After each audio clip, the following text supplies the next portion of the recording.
বন্ধুরা, একটা সময় ছিল যখন আমেরিকা কোনো দেশকে পছন্দ না করলেই সোজাসুজি নিষেধাজ্ঞা চাপিয়ে দিত, স্যাংশনের নামে শাস্তি দিত, আর সেটা এতটাই ভয়ঙ্কর হতো যে শক্তিশালী দেশগুলি পর্যন্ত মাথা নোয়াতে বাধ্য হতো। কিন্তু এখন সেই পুরনো খেলার ছক বদলে গেছে। আর স্যাংশন নয়, এখন আমেরিকার নতুন অস্ত্র হচ্ছে ট্যারিফ, মানে অতিরিক্ত কর বসিয়ে অন্য দেশের ইকোনমিকে একেবারে চাপে ফেলা। আর ঠিক এই কৌশলেই আজ 20টিরও বেশি দেশের ওপর ট্যারিফ বসিয়েছে আমেরিকা। আর অবাক করা বিষয় হলো যে এই দেশের তালিকায় ব্রিক্সের কিছু মেম্বারও আছে। এখনো পর্যন্ত ভারত এই তালিকা থেকে বেঁচে আছে, কিন্তু এই বেঁচে যাওয়া কতদিনের? বিশেষ করে যখন ট্রাম্প বা তার সমর্থকরা প্রকাশ্যে হুমকি দিচ্ছে ভারতের শিল্পগুলিকে টার্গেট করার কথা।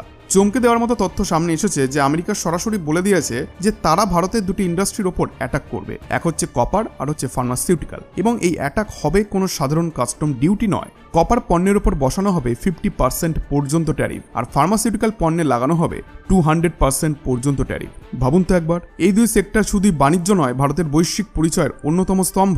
এদের ওপর এমন আঘাত মানে সরাসরি ভারতের ইকোনমি ও এক্সপোর্ট সিস্টেমে ধাক্কা দেওয়া। কিন্তু প্রশ্ন এখানেই শেষ নয়। আমেরিকা কি এতটাই সহজে ভারতের ফার্মা ইন্ডাস্ট্রিকে বদলে ফেলতে পারবে? সত্যি কথা বললে না, তারা পারবে না। কারণ আমেরিকার মতো সুপার পাওয়ারও ভারতের তৈরি জেনারিক ওষুধ ছাড়া একদিনও চলতে পারবে না। তাহলে আমেরিকা এত বড় ট্যারিফ চাপাতে চাইছে কেন? এর পেছনে লুকিয়ে আছে একটি রাজনৈতিক চাল, ইন্টারনাল বাজারের প্রতিযোগিতা আর ট্রেড ওয়ারের একটি ইনভিজিবল কৌশল। এই ভিডিওতে আমরা একে একে তুলে ধরবো যে ভারতের কোন কোন স্ট্র্যাটেজি এই পরিস্থিতিতে কাজে আসতে পারে, আমেরিকার ট্যারিফ যুদ্ধের আসল উদ্দেশ্যই বা কি, এবং ভারতকে কিভাবে অ্যাভয়েড করতে হবে এই মারণ ফাঁদ।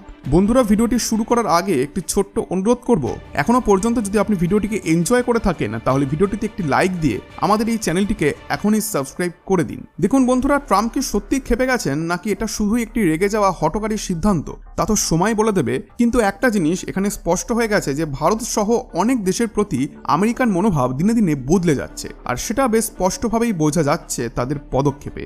9 জুলাই এই তারিখটাকেই আমেরিকা নির্ধারণ করেছিল সমস্ত দেশের ওপর ট্যারিফ বসানোর ডেডলাইন হিসেবে, এবং ঠিক এই সময়সীমার মধ্যেই তারা প্রায় 22টা দেশকে টার্গেট করে ফেলেছে। প্রতিটি দেশের বিভিন্ন পণ্যের ওপর 25% থেকে শুরু করে 50% পর্যন্ত ট্যারিফ চাপানো হয়েছে। এখন আপনি স্ক্রিনে যেসব নাম দেখছেন তা হলো সেই সব দেশ যাদের পণ্যের ওপর আমেরিকা এখন বিশাল ট্যারিফ বসিয়ে দিয়েছে। এই তালিকায় রয়েছে জাপান, দক্ষিণ কোরিয়া, দেন বাংলাদেশ, এমনকি শ্রীলঙ্কাও। এই ট্যারিফের মানে হলো যে যার ওপর যত শতাংশ ট্যাক্স বসেছে সেই দেশের পণ্য আমেরিকান মার্কেটে ঠিক ততটাই বেশি দামে বিক্রি হবে। কিন্তু সবথেকে অদ্ভুত বিষয়টা হলো যে যেসব দেশ এই ট্যারিফ লিস্টে নেই তাদের জন্য যেন এটা একটা বড় রিলিফ, আর সেই রিলিফ লিস্টে এখনো পর্যন্ত ভারতের নাম রয়েছে। মানে ভারত এই বিশাল ট্যারিফের চাপ থেকে আপাতত বেঁচে গেছে। তবে এখানে অনেকেই প্রশ্ন করতে পারেন যে কেন ভারতকে বাদ রাখা হলো। এর কারণটা খুব স্পষ্ট।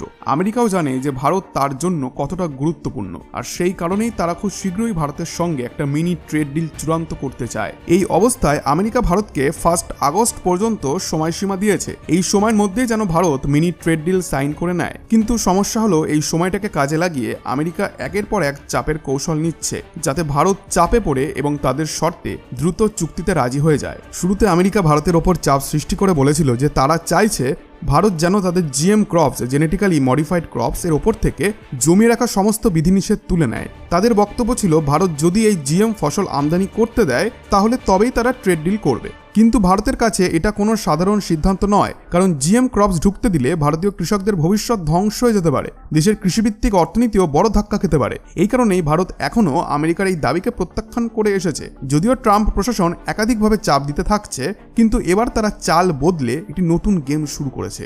আমেরিকা এখন বিশ্বজুড়ে আমদানি হওয়া ফার্মা প্রোডাক্টে 200% পর্যন্ত ট্যারিফ বসানোর হুমকি দিয়েছেন। টেকনিক্যালি তিনি বলছেন গ্লোবাল ফার্মা ইন্ডাস্ট্রির কথা, কিন্তু বাস্তবে সবাই জানেন যে এই নিশানা আসলে ভারতের ওপরেই। এই হুমকির পেছনে একটি উদ্দেশ্য ছিল যে ভারতের ওপর তীব্র চাপ সৃষ্টি করা, যাতে ভারত দ্রুত মিনি ট্রেড ডিল সাইন করতে বাধ্য হয়। এখন আপনার মনে প্রশ্ন আসতেই পারে যে ট্রাম্পের এত রাগ কেন ভারতের ওপর? যে ভারত কোভিডের সময় আমেরিকাকেও জীবনদায়ী ওষুধ পাঠিয়েছিল, আজ সেই ভারতীয় টার্গেট কেন? কারণটা গভীর। ভারতের ফার্মা ইন্ডাস্ট্রি এখন আমেরিকার ডিপেন্ডেন্সির প্রতীক।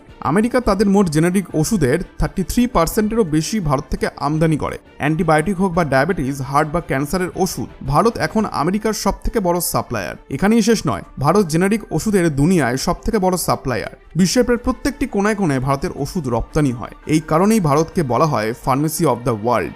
পরিসংখ্যান অনুযায়ী প্রোডাকশনের দিক থেকে ভারত এখন বিশ্বের তৃতীয় বৃহত্তম ফার্মাসিউটিক্যাল উৎপাদক, কিন্তু ভ্যালুর হিসাব মাত্র 14 নম্বরে। অর্থাৎ ভারতের ওষুধ বিশ্ব বাজারে অনেক সস্তা, যার ফলে অনেক দেশ ভারতের ওষুধই আমদানি করে এবং সেই কারণেই বিশ্বব্যাপী চিকিৎসা ব্যবস্থার একটা বড় ভরসা হয়ে উঠেছে ভারত। তবে এখানেই শেষ নয়, আসল ব্যাপারটা হলো যে আমেরিকার ভেতরে ফার্মাসিউটিক্যাল উৎপাদনের খরচ এত বেশি যে ওদের পক্ষে লোকাল জেনেরিক ওষুধ তৈরি করাটাই প্রায় অসম্ভব।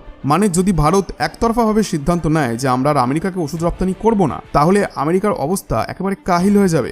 এমনকি যদি ট্রাম্প প্রশাসন সত্যি 200% ট্যারিফ বসান, আর তাও ভারতীয় ফার্মা প্রোডাক্টসের ওপর, তাহলেও ভারতের ক্ষতি হয়তো খুবই স্বল্পমেয়াদী হবে। স্টার্টিংয়ের দিকে কিছুটা ক্ষতি হবে, কিন্তু দীর্ঘমেয়াদী যে ড্যামেজটা হবে সেটা কিন্তু ভারত খুব সহজেই সামলে নেবে।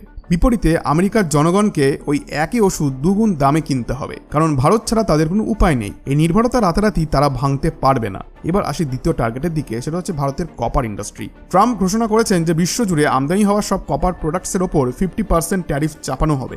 এবং এখানে একটি গুরুত্বপূর্ণ দিক হলো যে ভারতের ইলেকট্রনিক ভেহিকল সার্ভিস অর্থাৎ ইভি, দেন কনস্ট্রাকশন সেক্টর আর ডেটা সার্ভার টেকনোলজি, এই তিনটি ক্ষেত্রই কপার নির্ভর। কিন্তু সমস্যা হলো যে 2020 থেকে 2024 পর্যন্ত আমেরিকার কপার মাইনিং 18% কমে গেছে। এই অবস্থায় ভারত, চিলি আর ইন্দোনেশিয়ার মতো দেশ আমেরিকাকে কপার সাপ্লাই করে। কিন্তু এখন যদি আমেরিকা সত্যিই 50% ট্যাক্স বসায়, তাহলে ভারতের যেমন কিছুটা আর্থিক ক্ষতি হবে, ঠিক তেমনই আমেরিকাও কপার অনেক বেশি দামে কিনতে বাধ্য হবে, যার ফলে নিজেদের প্রোডাকশন খরচ আরও বেড়ে যাবে। মানে এটা ঠিক সেই রকম সিদ্ধান্ত যে না আমি তোমাকে ঘুমাতে দেব, না আমি নিজেও ঘুমাবো। এই অবস্থায় দুটো জিনিস ভারত করতে পারে, যে আমেরিকার উপর ডিপেন্ডেন্সি ধীরে ধীরে কমানো, আর ইউরোপ এবং পার্টিকুলারলি ল্যাটিন আমেরিকার ফার্মা কোম্পানির সঙ্গে নতুন চুক্তি করা। ভারত আজ সেই দেশ যে শুধু প্রতিক্রিয়া দেয় না, বরং প্ল্যানিং করে স্ট্র্যাটেজি সাজায়। তো তার কাছে এমন করাটা খুব একটা চ্যালেঞ্জিং ব্যাপার নয়। সে নিজের শর্তেই গ্লোবাল পার্টনারশিপ গড়ে তোলে। আমরা শুধু মার্কেট নই, আমরা একটা বিশ্বস্ত শক্তি। আর যদি কেউ আমাদের ওপর চাপ তৈরি করতে চায়, তাহলেও বোঝা উচিত যে ভারতের বন্ধুত্ব পাওয়া যায়, কিন্তু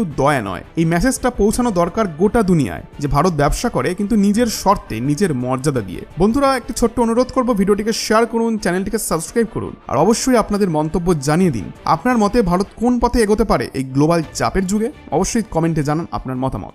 ধন্যবাদ।